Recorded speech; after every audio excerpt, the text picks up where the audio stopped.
was in turmoil. Amidst the darkness, a ray of hope emerged. Matrix Rico, a cold-blooded intergalactic ultramarine with a bad attitude. An 8-bit classic to a 90s action phenomenon. Nuke Em Rico is up next. Only on Star Planet, The Forgotten Chapters.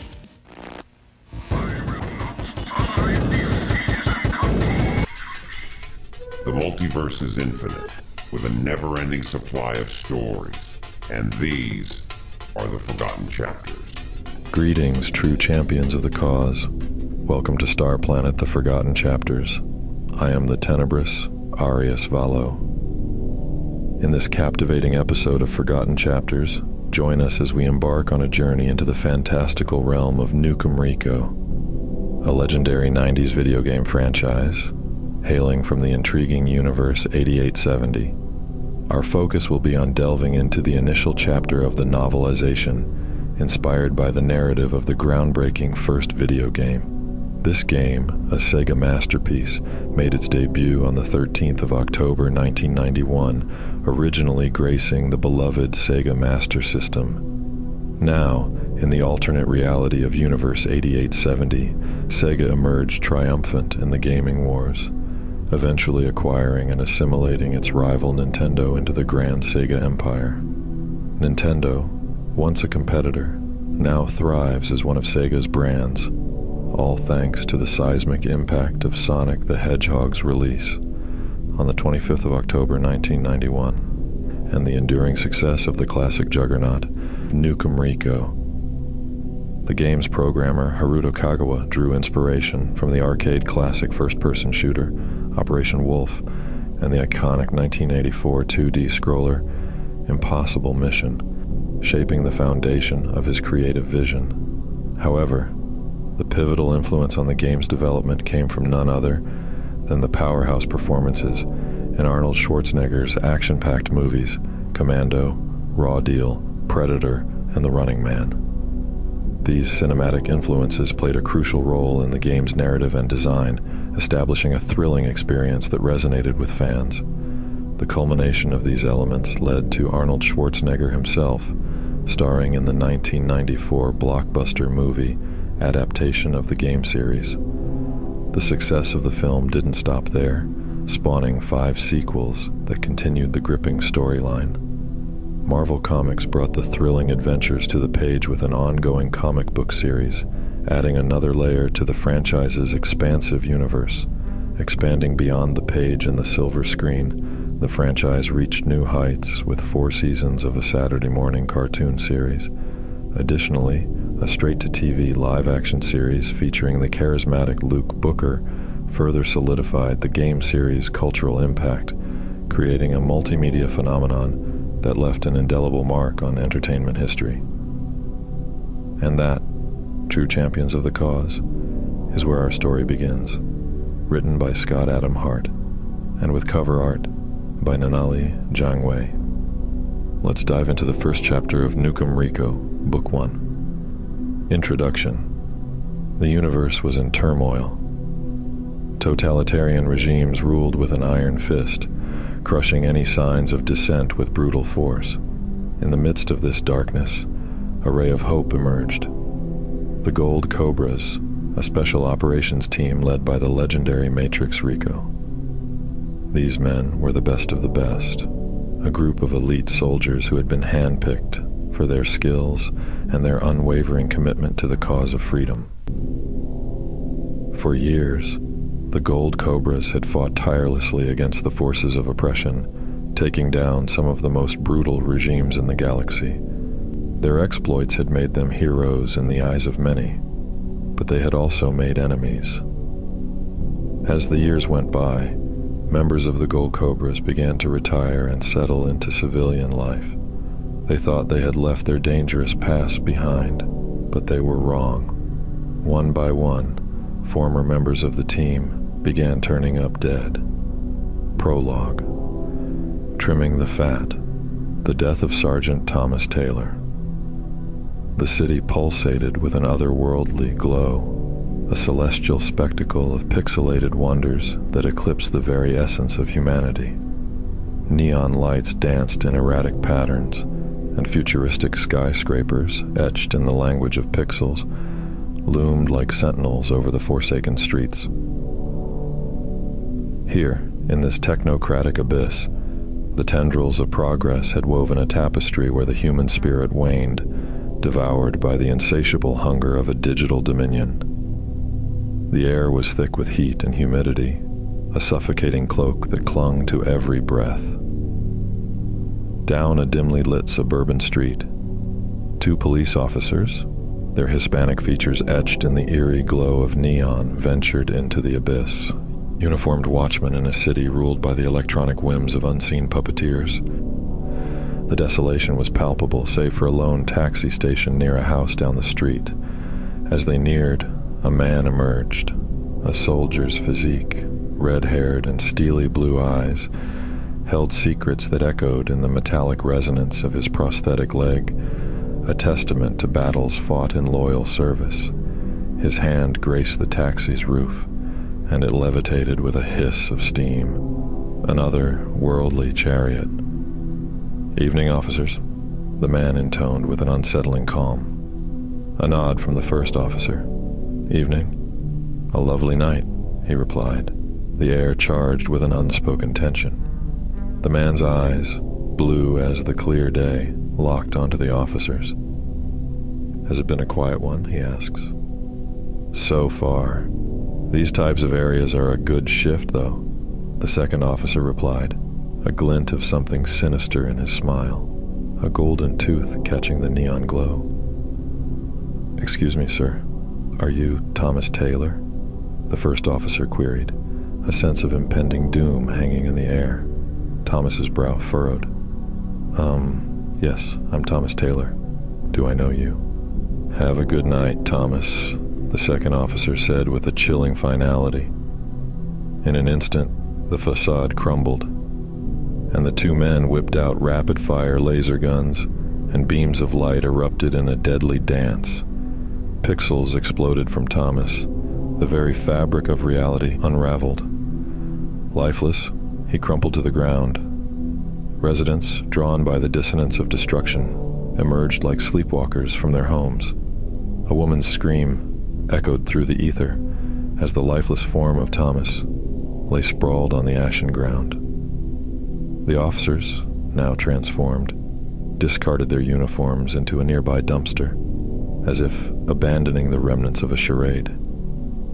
A sleek black Mercedes hover vehicle awaited, a harbinger of swift escape. The engine roared to life, and as the vehicle ascended, leaving behind the tragedy-stained streets, the officers reveled in their malevolence. A golden-toothed smile played across the driver's face, a grotesque reflection of their sinister purpose. The distant wail and flashing lights of approaching police underscored the sinister ballet, a grim acknowledgement that the night had become a canvas painted in shades of malevolence.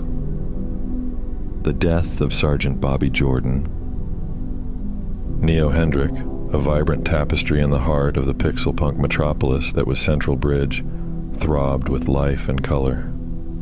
Amidst the luminous cascade of lights, pixel art signs, and the urban symphony of blaring horns, an old barber's shop nestled as the pulsating heart of the community.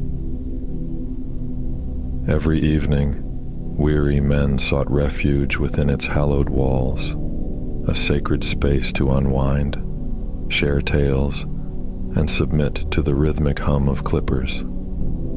The air was filled with the scent of hair products and the buzz of clippers, punctuated by conversations that wove the fabric of the neighborhood. In the midst of all this was Bobby, an ex-soldier who had seen his fair share of battles. He was a tall, black, muscular man with broad shoulders and a rugged look about him. He had a cybernetic enhancement in his right eye, a testament to the injuries he had sustained while fighting for his country. He was sitting in the barber's chair, watching the barber trim his hair, when the conversation turned to his daughter, Laura. "So how's little Laura, Bobby?" the barber inquired, hands choreographing the dance of the clippers. She'd be about 8 years old now, right? Pride radiated from Bobby's face at the mention of his daughter. Yeah, 8.5. She just got a scholarship from Venosa Pre-Tech. Wants to be a cyber enhancement surgeon when she grows up. A low whistle escaped the barber. Oh damn, is that right? You've got a smart one on your hands, Bobby. I guess it runs in the family, right? Bobby replied, a smile etching a momentary respite on his battle-hardened visage. Yet, as laughter and conversation painted a veneer of normalcy, fate had already unfurled its ominous design. Bobby's attention veered outside, drawn by a reflection on metal from the rooftop across the street. A chilling realization gripped his heart as he saw a figure, a Hispanic man with ominous intent, aiming a rocket launcher at the very heart of their haven. Urgency eclipsed the tranquil scene as Bobby leapt from the chair, a guttural scream urging patrons to escape impending doom. In the cruel symphony of chaos, the rocket launcher unleashed its destructive fury, transforming the barber's shop into an inferno. Flames licked the heavens, consuming the street in an ungodly blaze that sent the denizens of Neo Hendrix scrambling for safety. The man on the rooftop, face illuminated by the hellish conflagration below, grinned diabolically. A black skull tattoo, etched with a Christian cross, adorned his neck, an unholy emblem of the malevolence he wrought.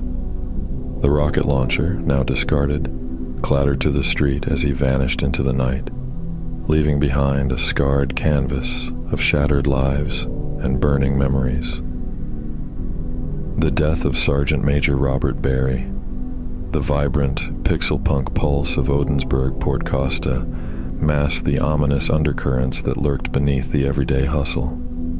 In the heart of this bustling metropolis stood a high-end car dealership, a beacon of luxury amid the cacophony of life. Robert Barry, the proprietor of this establishment, cut a striking figure as he strode towards a crisply dressed Hispanic man, the epitome of affluence. Robert, a testament to the marriage of military precision and cybernetic enhancement, extended a friendly greeting.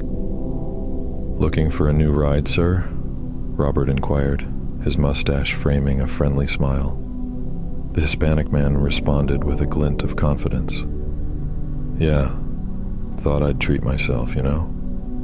"Well, what's your budget?" Robert probed, setting the stage for a transaction that would spiral into chaos. "Let's just say, show me your high-end stock," the man declared. Robert, the consummate salesman, led the way through the showroom, showcasing hover cars that mirrored opulence.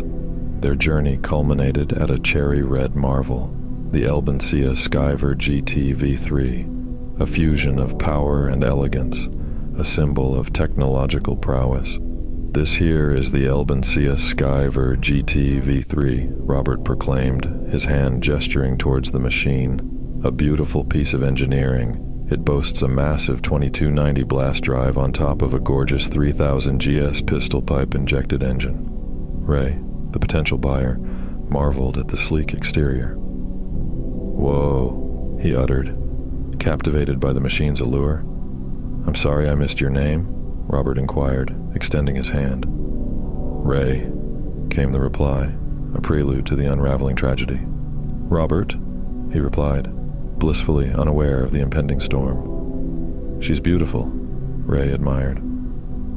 "Yeah, Ray, this girl can get you into quite a bit of trouble," Robert chuckled, a phrase that would seal his fate. "No, Robert Barry, it's got you into a lot of trouble," Ray retorted coldly, revealing a laser pistol from his pocket. In the blink of an eye, the dealership transformed into a stage of chaos. Ray, with calculated precision, aimed the weapon at Robert's head, ending the heartbeat of the bustling metropolis entrepreneur. As life drained from Robert, chaos ensued. Employees scattered in terror as Ray strolled to the reception desk, producing electronic keys like a malevolent conductor summoning chaos. One by one, he unlocked the doors of the luxurious machines, leaving a trail of liberated vehicles. Ray's collar loosened, revealing a black skull tattoo with a Christian cross etched into its forehead, a chilling insignia of his allegiance.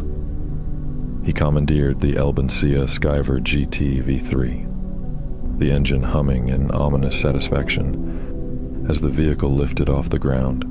In a surreal display, Ray accelerated into the sky, leaving behind the carnage and shattered remnants of Odensburg.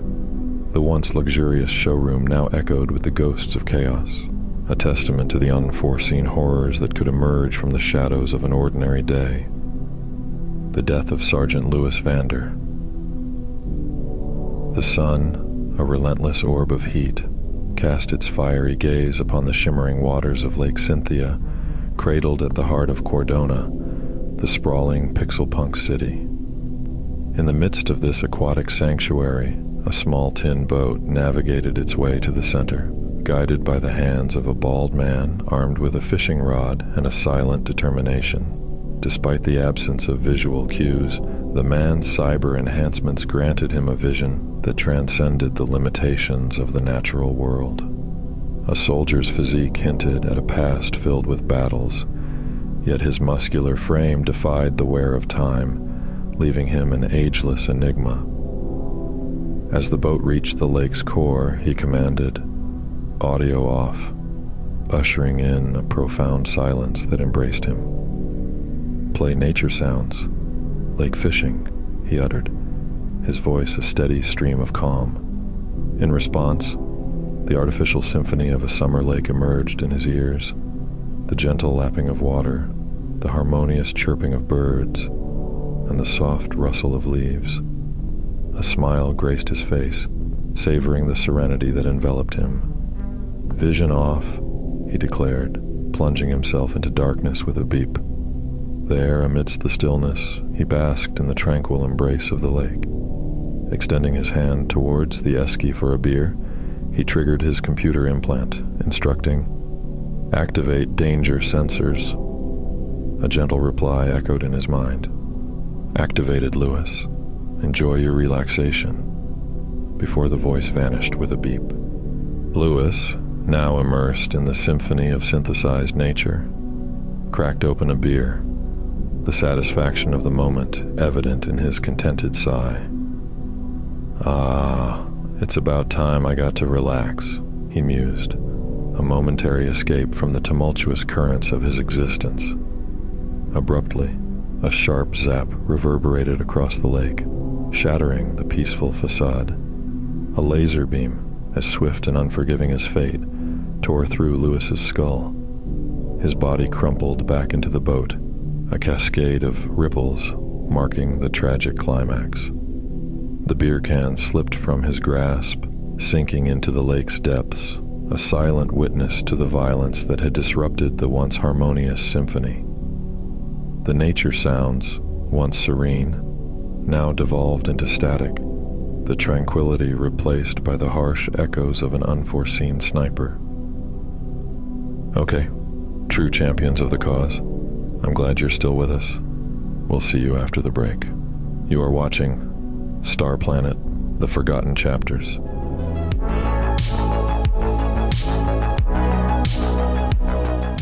The universe is a grand place, full of uncertainty.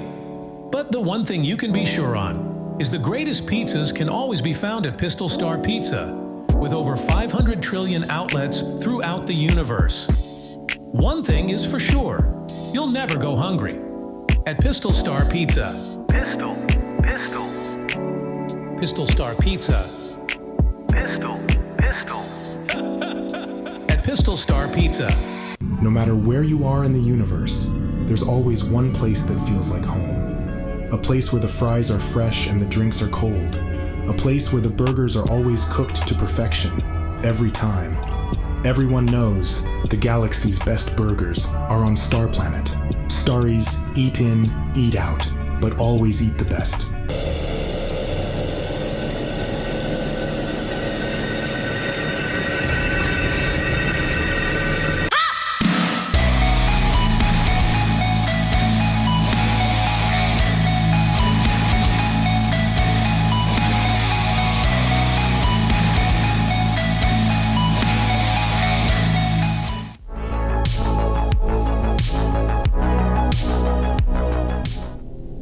Welcome back. Let's continue.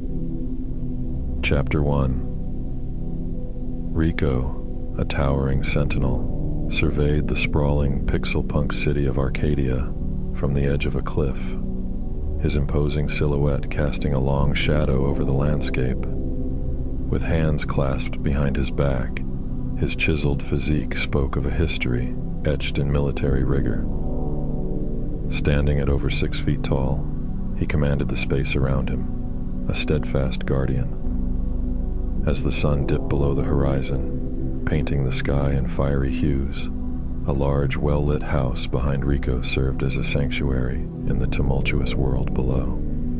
The cool evening air enveloped him, and he reveled in the tranquility.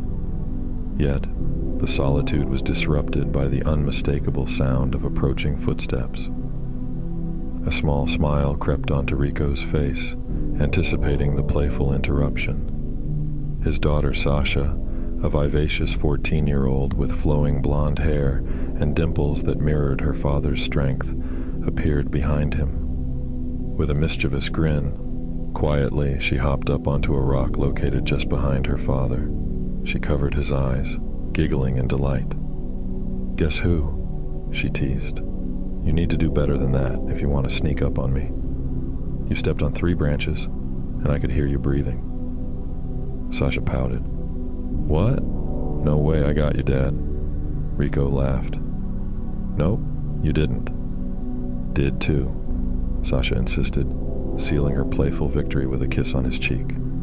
Tousling her hair affectionately, Rico asked, "What are you doing out here, kiddo?" "Same as you.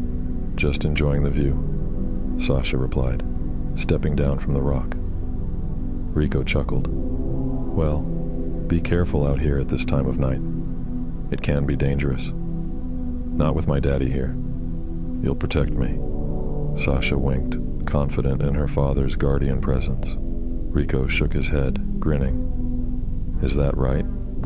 With a swift motion, he scooped her up, tossing her playfully into the air. Her joyful scream filled the air as he caught her in his sturdy arms, their laughter echoing in the serene evening. As they shared a moment of light-hearted playfulness, Sasha reminded Rico that dinner awaited. They turned to head back to the house when Rico's expression shifted abruptly, his demeanor turning serious. The tranquility of the evening shattered by an unforeseen tension that hung in the air. "What is it, Dad?" Sasha asked, her voice tinged with concern. "Hover carrier, Skyvet class," Rico murmured, his gaze fixed on the sky. Right on cue, a military hover carrier cleaved through the clouds, descending ominously toward them. Sasha's apprehension grew as the carrier touched down in a nearby grassy area. Rico, sensing her unease, reassured her that they were friends, and together they approached the carrier as its door swung open, revealing a set of descending stairs. As they neared, a man in a white and blue military uniform, a red beret cocked jauntily to one side, stepped out of the carrier, his arms adorned with a multitude of military stripes, signaling a high-rank general. Looking down at Rico and Sasha, the general offered a warm smile. "Rico," he greeted. "General Morgan," Rico replied, a tinge of foreboding in his voice. The general's gaze shifted to Sasha.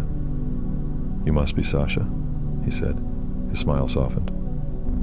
"Hello," Sasha replied, her voice trembling slightly. "I'm an old friend of your dad's," the general continued, though his smile wavered. "What's going on, General?" Rico demanded, his tone commanding. "I've got some bad news, son," the general replied, his expression turning grave. Rico's heart quickened, a sense of impending dread settling in. "What is it?" he asked, his voice barely above a whisper. The general glanced around before gesturing towards the house. "Do you mind if we go inside?" Rico nodded, his eyes never leaving the general, a silent understanding passing between them as they headed towards the house. The tranquil evening shattered, replaced by an air of uncertainty as the weight of the impending news loomed over them. A group of heavily armed soldiers spilled from the carrier, forming a formidable line beside it. General Morgan wasted no time in issuing commands. Set up a perimeter. Nothing gets in or out without me knowing about it. Clear? Yes, sir, echoed the soldiers in unison, charging off with weapons at the ready.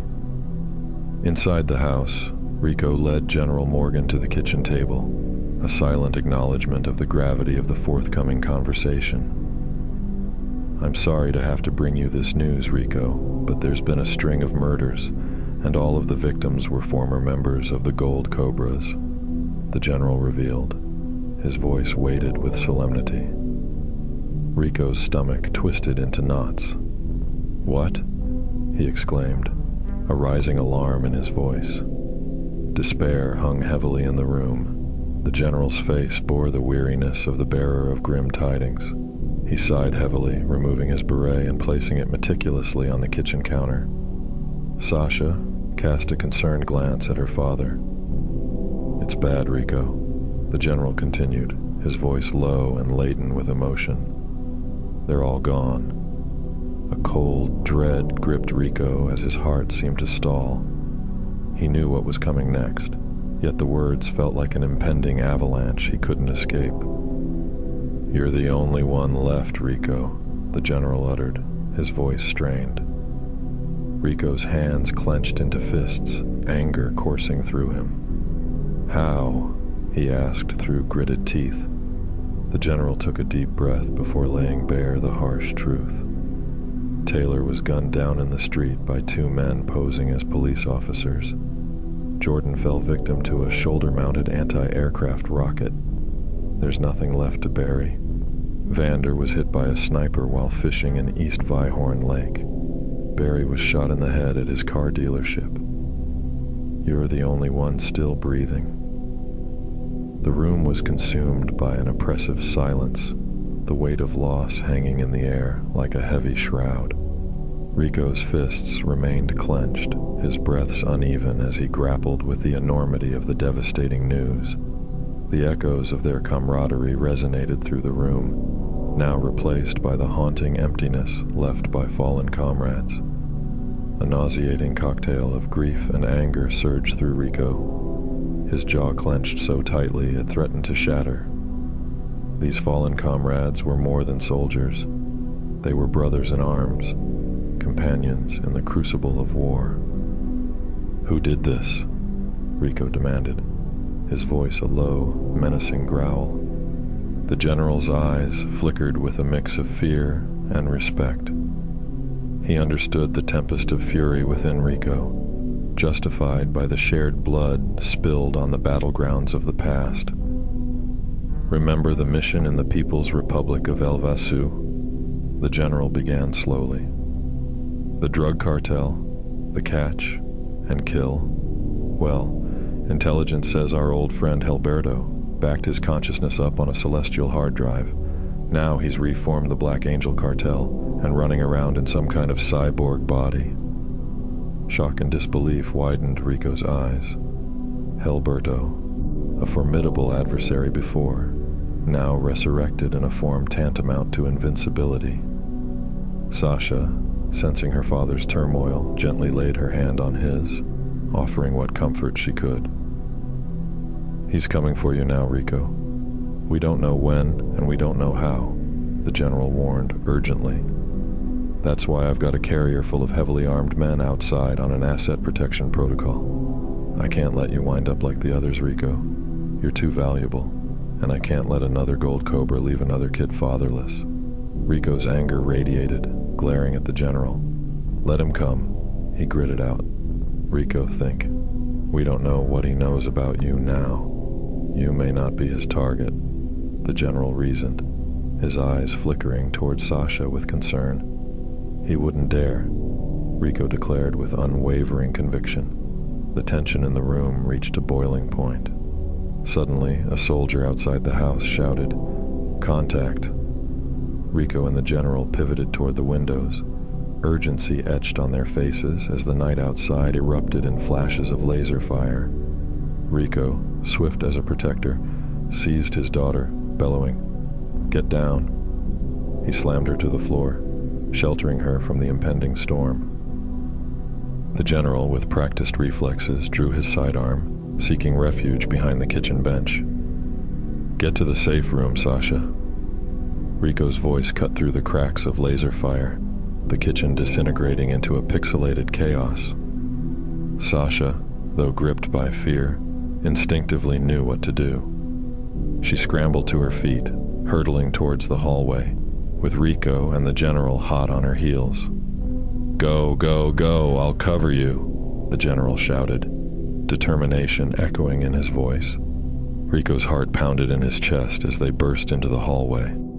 The singular thought pulsated in his mind: protect his daughter from the imminent threat. With a swift motion, he slammed his palm against the button on the wall, triggering a robotic voice that resonated through the house. "Home defense mode activated," it declared.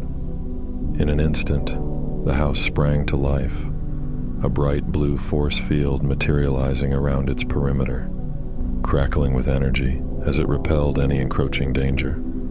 The force field's activation initiated a laser-disrupting barrier, sending waves of electric energy pulsating through the walls. Rico could feel the hair on his arms standing on end as laser turrets emerged from the exterior walls, their ominous presence casting an eerie glow across the grounds. "Exclude military signatures," Rico roared, urgency lacing his voice. The command, a desperate attempt to prevent collateral damage, echoed through the chaos. The house, once a haven, now stood fortified against an unseen adversary, ready to defend the last bastion of a soldier's sanctuary. "Excluding military signatures," responded the robotic voice, and the turrets unleashed a torrent of laser fire into the night. The disruptor field strategically opened holes, allowing the piercing beams to illuminate the darkness. The soldiers outside began to fall back inside the perimeter of the force field, knowing that laser fire couldn't get in, but it could be shot out. As Rico, Sasha, and General Morgan finally reached the safe room, Sasha clung to Rico's arm, her eyes wide with fear. Adrenaline still coursing through his veins, Rico knew they were temporarily safe. He gently pushed Sasha inside. "Stay here," he commanded, striving to maintain a calm demeanor for her sake. "Wait, Dad," Sasha pleaded, her eyes imploring him to join her. Rico hit the lock button, and the thick metal safe room door slid shut and sealed. He could hear Sasha's protests as he turned to face the general. "You want something bigger?" Rico asked, his voice low and lethal. "I'll take one if you got one," the general replied, a smile spreading across his face. Without hesitation, Rico headed down the hallway toward a painting on the wall, his fingers twitching with anticipation. The vibrant colors and intricate brushstrokes had always captivated him, but now it was time for the painting to reveal its true purpose. "Passcode 38654, Rico whispered, a small light beaming out, scanning his retina and granting access to the secret compartment. With a hiss, the painting popped out, exposing a hidden gun cabinet. Rico reached inside, retrieving two formidable laser rifles, the Western AGL-99. Heavy in his hands, he knew they would get the job done. "Western 99, General?" he inquired, extending one of the rifles. "That will do nicely, son," the general said, excitement gleaming in his eyes as he accepted the weaponry. As Rico and the general armed themselves, Sasha stood frozen in fear within the safe room, the sounds of laser fire and explosions echoing outside. Her father, usually a pillar of strength, now radiated an intensity she had never witnessed before. The gravity of the situation pressed heavily on her small shoulders. With adrenaline surging through his veins, Rico gripped the laser rifle, his gaze fixed on the safe room door. The enemy was coming, and he was prepared to do whatever it took to shield his daughter from the encroaching threat. Rico reached back into the compartment, carefully extracting 2 sleek silver bracelets that shimmered under the dim light, securing them onto his wrists with ease, their intricate design molded perfectly to his skin. These personal laser disruptors held the capability of withstanding up to 5 direct hits each. With a confident glance towards the general, Rico offered, "Do you want a couple, General?" The general paused, his face pensive before finally replying, "I'll be fine, son. Thanks anyway." Rico nodded, tightening his grip on his laser rifle. Pounding footsteps echoed through the hallway, and Rico raised his rifle as a soldier appeared, out of breath and desperate. "Sir," he said between gasps, "they've got us surrounded, and they've taken down the carrier. We've called for backup, but for now, we're on our own. 2 men are down, but we've managed to retreat within the safety of the disruptor's perimeter." Rico and General Morgan moved toward the back of the house, where the soldiers outside were still engaged in a fierce firefight with Helberto's men. Through the laser hole-filled kitchen, they heard the sound of laser fire slamming into the force field, the occasional explosion as a missile or grenade detonated against it. "Looks like we're in for a long night," General Morgan commented, checking his rifle's power cell. "Helberto has been planning this for a while," Rico replied. Crouching behind what remained of the kitchen bench, they dodged stray laser fire that managed to penetrate weakened parts of the force field, occasionally flashing past over their heads. Rico peeked through a laser hole in the bench, catching a glimpse of the ragtag fleet of hover vehicles floating just beyond the cliff's edge. Each vehicle rigged with small mounted laser cannons and rocket launchers. Helberto's men emerged from cover spots, taking potshots at the house before quickly ducking back down. The battlefield was chaotic, a dance of light and shadows against the backdrop of a pixel-punk night. The general's voice cuts through the chaos. "ETA on our reinforcements?" "ETA 10 minutes, sir," replies the soldier from the hallway. "How long do you think this field will hold, son?" the general asks Rico. "Not long enough at this rate," Rico responds. "It won't fail, but at the rate they're hitting it, it will start to get real patchy in places. And once it starts to get holes, you can be sure this kitchen's going to get a hell of a lot hotter," the general remarks. Rico peers through the hole again, seeing a large, sleek, black hover carrier entering the battle zone. The other hover vehicles seem to move for it as it passes. "Helberto," Rico grinds out through his teeth, his eyes narrowing. The hover carrier flies down past the edge of the cliff and disappears from sight. Suddenly the earth starts shaking.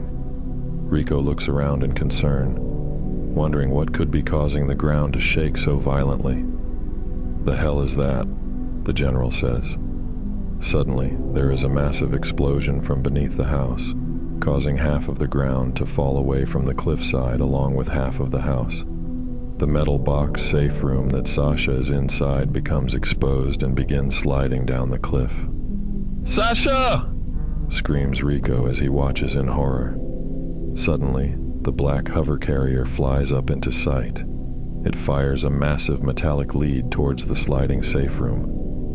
The end of the lead transforms into a magnetic pad and slaps to the side of it, lifting it into the air as it flies higher into the sky. A door on the side of the carrier pops open, and the shape of a man jumps down from the door to the top of the safe room. He grips the lead as he lands, and it's Helberto, now sporting a new cyborg body. "Hey, Rico," Helberto yells, his voice taunting. "Remember me? I know you do. You want this back? Come get it back, Chico. Meanwhile, let's see if I can find the pretty prize inside, eh? Fucking American dog." He lets out another whistle before shouting at his men. "Let's go." Rico's eyes blaze with fury as he watches Helberto and his men begin to leave.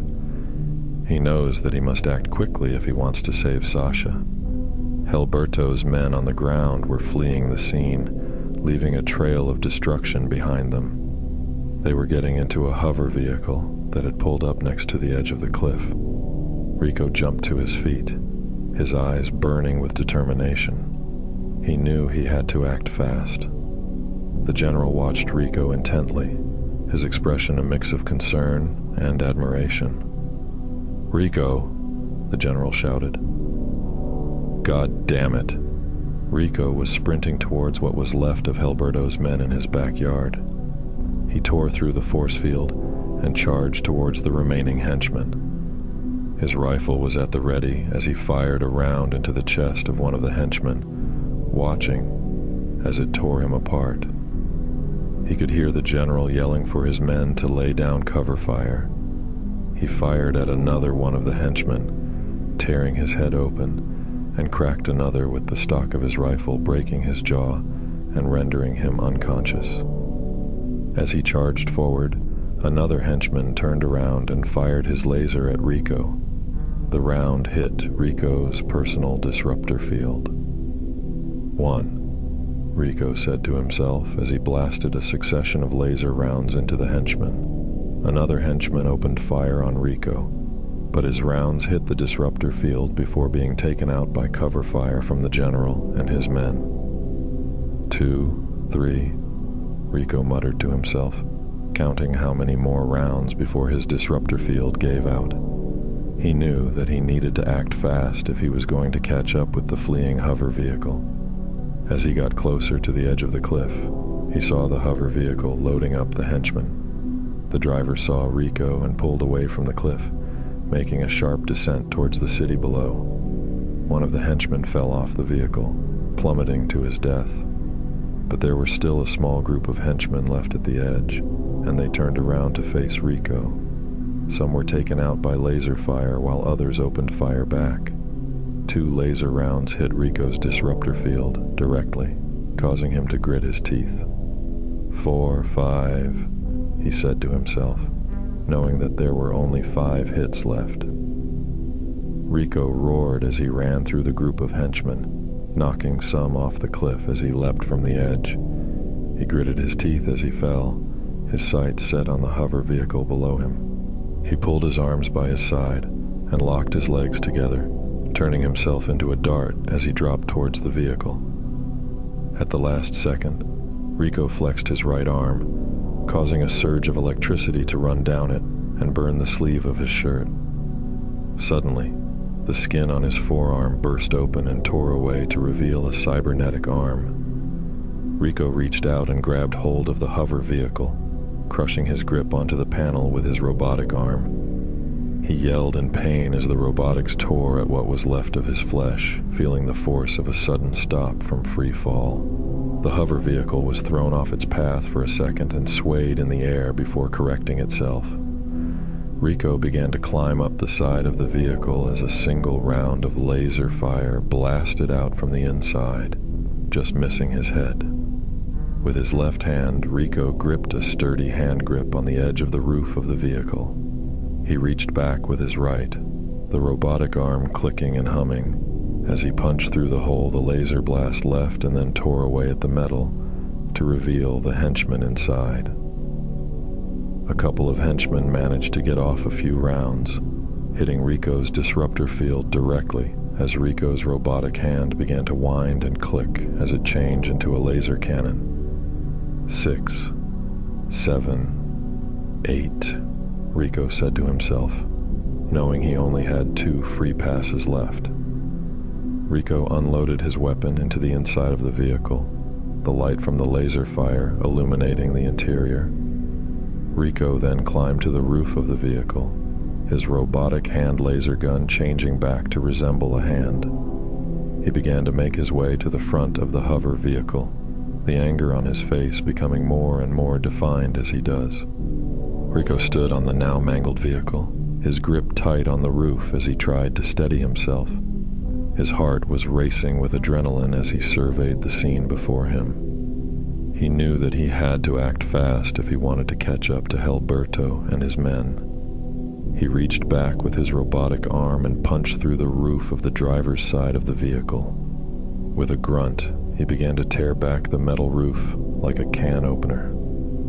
As the driver looked up at the sight of Rico above him, fear etched on his face. Rico reached out and grabbed the wheel with a swift movement. With a strong pull, he managed to stabilize the vehicle and get it back on course. They were now chasing the convoy of Helberto's men through the skies of Arcadia City. Ahead of them, the rest of the convoy was speeding towards their destination. In the chaotic ballet of pursuit and escape, Helberto's cold gaze lingered on the hover vehicle carrying Rico. A sinister smirk crept across his face as he reached for his laser gun, a premonition pulsing through him. With calculated precision, he aimed at the vehicle's engine, the robotic enhancements in his eyes, locking onto the target. A squeeze of the trigger, and a laser round bore into the heart of the hover car, casting a shadow on its impending doom. As the vehicle plummeted, Helberto reveled in his apparent triumph. Yet, Rico clung to the remnants of the roof, his tenacity defying the plummeting descent. Helberto's satisfaction morphed into curiosity as he observed Rico's desperate struggle for survival. In the precarious descent, Rico's focus turned to the wristband, fine-tuning the disruptor's frequency in a desperate bid for salvation. A surge of power coursed through him, and a fleeting force field materialized, cocooning him just before the cataclysmic collision. The vehicle tore through a building, an apocalyptic ballet of destruction, leaving debris in its chaotic wake. Thrown like a rag doll upon impact, Rico tumbled through the shattered remnants of the building. The force field flickered, teasing him with brief respite before relenting. Disoriented and battered, he fought to retain a tenuous grip on reality. The vehicle, now a mangled wreck, came to a jarring halt, suspended upside down against a fractured wall. Rico, however, continued his disheveled descent, his force field surrendering just as he landed on unyielding concrete. In the aftermath of this explosive ballet, Rico found himself sprawled on the cold floor, the echoes of destruction enveloping him. Battered and shaken, Rico dragged himself upright, his body a testament to the brutal ballet with gravity. Stumbling toward the wreckage, he tore open the mangled hover vehicle's cabin, revealing the driver's twisted form. A surge of anger tightened Rico's jaw as he hoisted the driver's broken body into the air. "Where is he going?" Rico's voice, laced with menace, cut through the aftermath of chaos. The driver, more a mangled puppet than a coherent being, gurgled in response, his attempts at speech stifled by grievous injuries. "Speak up, damn it." Rico's frustration boiled over, his impatience surfacing. The driver struggled to form words, his damaged throat betraying his urgency. Rico, sensing time slipping away, shook him violently, demanding answers. "Tell me," he roared, his robotic arm humming with tension. In a desperate attempt, the driver managed to gasp out a location before succumbing to lifelessness. El Salvo Tower, the weak stammer lingered in the air, a parting gift from a dying informant. Rico released the limp body, allowing it to slump unceremoniously to the ground. His mind whirred, processing the newfound information. The urgency of the situation gripped Rico as he surveyed the wreckage. The hover vehicle, now a twisted heap, rendered useless by the violent plunge.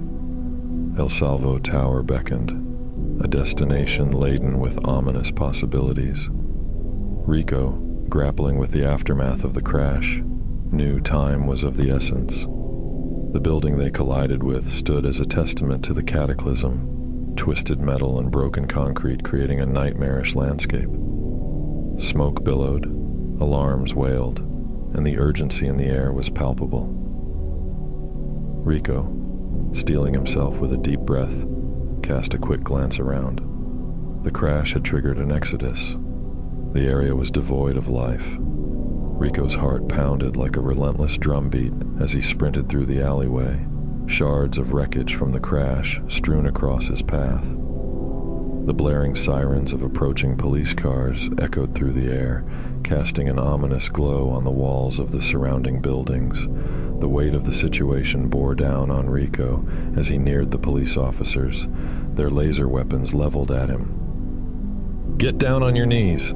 the police officers shouted, urgency and authority dripping from their voices.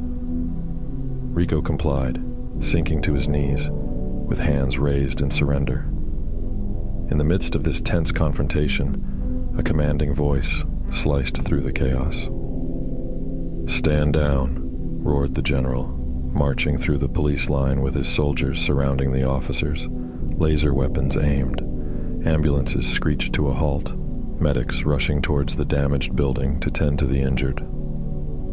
Approaching Rico, the general's expression was stern, yet concerned. "You okay, son?" he asked, his voice gruff but sympathetic. "No," Rico gritted through clenched teeth, eyes ablaze with anger. "We'll get them, son," the general reassured, placing a hand on Rico's shoulder. "I have multiple forces on their trail as we speak." Rico's attention shifted to the head of the police, a small, balding man with a flushed face. He demanded an explanation, and the general began elucidating the situation. Gritting his teeth, Rico walked away from the crash site, fists clenched so tightly, his knuckles turned white. Passing first responders rushing to the damaged building, Rico's gaze fixated on an unmanned police hover car. With his robotic arm, he swiftly hotwired it, revving the engine to life. A police officer yelled, but Rico paid no heed. He was focused, consumed by a singular purpose. "Rico," the general's desperate yell echoed, but it was too late. The vehicle soared into the sky. The tracking device ripped out and tossed out the window. In Rico's mind, there was only one person capable of facilitating his quiet entry into El Vasu. The time had come to seek out that individual, and with unwavering determination, Rico directed the hover car towards his destination. And with that, true champions of the cause. Chapter 1 has come to a close. Now, I don't know about you, but I am enjoying this unapologetic 80s nostalgia action hero worship. It's a welcomed throwback to game cartridges, video stores, movie cinemas, and steroid-fueled action heroes. Truly better times. Whether you lived in that time or not, I'm sure in this era of social media and cancel culture, you can appreciate just how better things were. Please share your nostalgic stories of this time period in the comments, dear travelers. I truly am looking forward to hearing them. I thank you for spending this time with us, dear travelers. What did you think of Nuke Em Rico so far? I'd love to know. Until next time, please like, comment, and subscribe. And don't forget to visit enterstarplanet.com for more. Until our paths cross again, I have been your host, Arius Vallo. See you in the shadows, my love.